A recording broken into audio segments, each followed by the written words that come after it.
Hey everyone, I hope you all are safe and doing good. So इस video की शुरुआत मैं एक बहुत ही अच्छे कोट के साथ करना चाहूँगी जो जारा मार्टिन ने लिखा है। A reader lives 1,000 lives before he dies and the one who doesn't read lives just once. Means एक जो रीडर होता है वो मरने से पहले 1,000 जीवन जीता है, और जो नहीं पढ़ता है, जो बिल्कुल भी नहीं पढ़ता है, वो सिर्फ मरने से पहले सिर्फ एक जीवन जीता है। ये हम सब जानते हैं कि बुक रीडिंग सबको पसंद नहीं होता है, हर किसी को पसंद नहीं होता है। और कुछ लोग ऐसे भी होते हैं जिनकी तो हॉबी ही बुक रीडिंग होता है, हॉबी ही रीडिंग होती है। बट कुछ लोग ऐसे होते हैं जिनको पता है कि किताबें पढ़ना, बुक रीडिंग ये बहुत ही अच्छी आदत है, पढ़ना चाहिए, फ़ायदेमंद है आपकी लाइफ के लिए, बट नहीं पढ़ते। फिर भी कुछ एक्सक्यूज़ दे देते हैं, जैसे टाइम नहीं है। लाइक स्टूडेंट्स या पढ़ाई कर रहे हैं जो स्टूडेंट्स, उनको बोले तो कहेंगे अपने सब्जेक्ट्स की बुक तो पढ़ी नहीं जाती, उनके लिए तो टाइम नहीं है, ये फालतू की बुक्स कौन पढ़ेगा, किसके पास टाइम है। या जो जॉब कर रहे हैं वो भी यही रीज़न देते हैं, 9 to 5 जॉब करते हैं, किसके पास ये बुक्स पढ़ने का टाइम है। ये सिली एक्सक्यूजेज होते हैं। आई वुड रिकमेंड, आप कितना भी आपका बिजी स्केड्यूल हो, आपको अपने शेड्यूल से एटलीस्ट 30 मिनट्स डेली या 20 मिनट्स, 25-30 मिनट्स निकालनी चाहिए रीडिंग करने के लिए, बुक रीडिंग करने के लिए। जिससे भी रिलेटेड, लाइक जिस भी सब्जेक्ट में आपका इंटरेस्ट है उससे रिलेटेड आप बुक पढ़ सकते हो। बिकॉज रोज़ कुछ नया पढ़ने को मिलेगा, कुछ नया सीखने को मिलेगा, and that is also an investment. जैसे मनी इन्वेस्टमेंट होती है ना, मनी इन्वेस्ट करते हो कि आगे जाके फ्यूचर में फ़ायदा होगा, वैसे ही reading is also an investment. So आज की वीडियो में मैं ऐसी ही आपको 5 टॉप बुक्स के बारे में बताऊंगी जो हर इंसान को पढ़नी चाहिए।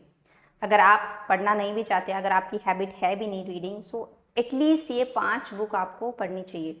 और साथ साथ अगर आपकी रीडिंग हैबिट है नहीं तो आप कैसे रीडिंग हैबिट्स डेवलप कर सकते हो, कुछ interesting tricks and tips I will share with you guys in this video. So शुरू करते हैं। So the first one is rich dad poor dad. इस बुक में गरीब और अमीर के बीच का डिफरेंस बताया गया है, और मेनली ये डिफरेंस क्यों है, इसी रीज़न को बताने के लिए ऑथर रॉबर्ट कियोसाकी ने इस बुक को लिखा है। बुक क्या है, 1966 में इस बुक को लॉन्च किया गया था। और इस बुक में रॉबर्ट ने ये जो है सिर्फ किताबी पढ़ाई को नॉलेज का कारण नहीं माना है कि किताब पढ़ने से ही आपको नॉलेज मिलती है, बल्कि ये बताने की कोशिश की है कि अमीर ज़्यादा अमीर और गरीब ज़्यादा गरीब क्यों होता जा रहा है, जो मिडिल क्लास हैं वो कर्ज में क्यों डूब रहे हैं। जो उनके दो पिता थे, rich dad and poor dad. Rich dad जो उनके वास्तविक पिता नहीं थे, कैसे उनको रॉबर्ट ने पैसे कमाने की समझ सिखाई और मरते वक्त उनके लिए करोड़ों की प्रॉपर्टी भी छोड़ के गए। और जो पुअर डैड है, जो उनके पिता हैं, वास्तविक पिता हैं, मरने के बाद उनके लिए कितना, उनके ऊपर कितना करोड़ों का या कितना बहुत सारा कर्ज छोड़ के गए। सो इस बुक में ऑथर ने अपने दोनों ही पिता, rich dad and poor dad, दोनों ही पिता के विचारों को रखकर ये बताने की कोशिश की है कि स्कूल में अच्छी पढ़ाई करके, बहुत अच्छी अच्छी डिग्रीज लेके, एजुकेशन लेके, ज़्यादातर लोग क्या है, छोटी मोटी नौकरी करके सिर्फ अपने रोज़मर्रा के जो कर्जे होते हैं, रोज़मर्रा के जो काम होते हैं, सिर्फ वही निकाल पाते हैं। और जो कम एजुकेटेड लोग हैं वो बिजनेस करके उनसे आगे पहुंच जाते हैं, एसेट्स बनाते हैं। वो लोग बिजनेस करके नौकरी करने वालों से ज़्यादा अमीर बन जाते हैं। ऐसा क्यों होता है? क्योंकि वो पैसों के लिए काम नहीं करते, बल्कि पैसा अमीरों के लिए काम करता है। और मिडिल क्लास क्या होते हैं, वो पैसे के लिए काम करते हैं, पैसा उनके लिए काम नहीं करता, वो सेविंग करते हैं, इन्वेस्टमेंट कम करते हैं। सो मुझे ऐसा लगता है कि ये बुक पढ़ने से बहुत सारे आपको ऐसे रूल्स या कुछ नियम पता चलेंगे पैसा कमाने के या मैनेज करने के, कि आप शायद बहुत जल्दी यहाँ से, इस लेवल से यहाँ पहुँच सकते हो। सो ये मस्ट रीड बुक्स में से एक है, ये आपको ज़रूर पढ़नी चाहिए। Second, think and grow rich. अमीर बनना इतना आसान नहीं है। कई बार बहुत एजुकेटेड लोग होते हैं, बहुत बड़ी बड़ी डिग्रीज होती हैं उनके पास, बट स्टिल कोई ऐसी छोटी मोटी नौकरी में ऐसे रह जाते हैं, इतने सक्सेसफुल नहीं हो पाते। और जो कम एजुकेटेड लोग हैं वो सक्सेस के उस मुकाम तक पहुंच जाते हैं, बहुत सक्सेसफुल बन जाते हैं, सक्सेसफुल हो जाते हैं। सो नेपोलियन हिल्स, जो इस बुक के ऑथर हैं, उन्होंने इस बुक में अपने इसी सफल होने का सीक्रेट है उसके बारे में बताया है। 20 सालों के रिसर्च के बाद उन्होंने ये पता लगाया कि किसी भी बिजनेस या प्रोफेशन में कैसे सफलता पाई जा सकती है। सो इस बुक में उन्होंने बहुत हद तक रीडर्स को मोटिवेट भी किया है। सो ये बुक आपको ज़रूर पढ़नी चाहिए। मे बी आपको बहुत अच्छी मोटिवेशन भी मिल सकती है इस बुक से, और एक इंस्पिरेशन भी मिलेगी जब आप इस बुक को पढ़ोगे तो। और जो भी इसमें स्टेप्स बताए गए हैं उन सबको फॉलो करके आप भी अपनी लाइफ को सफलता की ओर लेके जा सकते हो। Third is the 48 laws of power. ये बुक थोड़ी कॉन्ट्रोवर्शियल बुक है जो रॉबर्ट ग्रेनी ने लिखी है। इस बुक की बहुत सारे लोगों ने ना क्रिटिसाइज़ भी किया है, इस बुक को आलोचना भी की है इसकी, क्योंकि ऐसा लगता है कि इस बुक में जो रूल्स या जो नियम बताए गए हैं वो बहुत ही इमोरल टाइप के हैं। ऐसा लगता है कि ये बुक तानाशाह या जो बहुत बड़ी कंपनियां होती हैं जो छोटी कंपनियों को बर्बाद कर देती हैं या ऐसे नेताओं के लिए लिखी गई है जिनकी दूसरे देशों के साथ दुश्मनी है।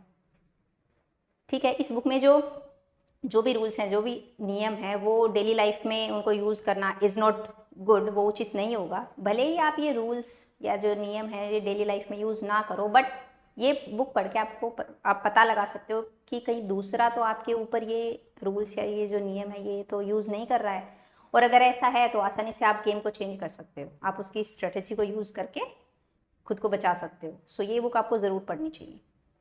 Fourth is the power of subconscious mind. इस बुक को पढ़ के आप जो अपने सबकॉन्शियस ब्रेन में छुपी हुई जो पावर है उसको इस्तेमाल करना सीख जाओगे, और जिससे आप ज़िंदगी में कुछ भी प्राप्त कर सकते हो, जैसे कि नाम, पैसा, खुशी, पावर, बहुत कुछ।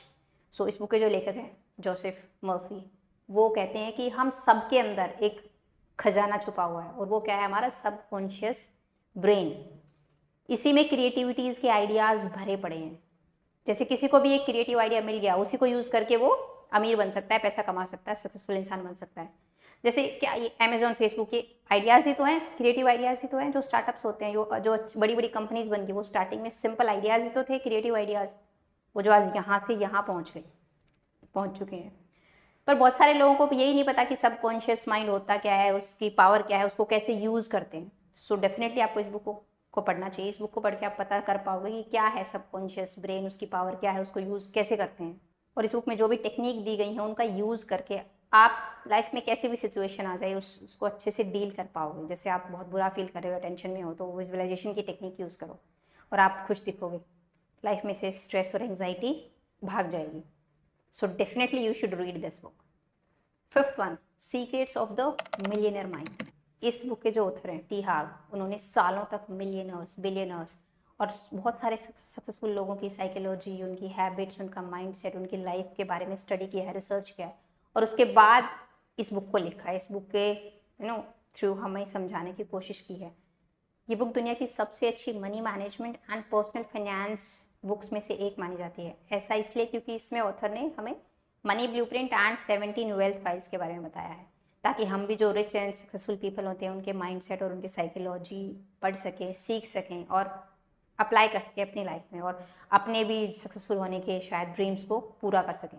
सो ये 5 बुक्स हैं जो डेफिनेटली हर किसी को पढ़नी चाहिए ना। आप ये रीडिंग की हैबिट्स अगर आपको नहीं है तो कैसे उसको डेवलप कर सकते हो? कुछ interesting tips and tricks I will share with you guys. So पहली है कि ऐसी कोई बोरिंग बुक मत उठाओ। सबसे पहले किसी ने बोल दिया कि कोई भी बुक उठा ली, अच्छी है, पढ़ने लग जाओ। आपका किस में इंटरेस्ट है पहले वो पता करो, किस सब्जेक्ट में, किस टाइप की बुक आपको पढ़ना पसंद है।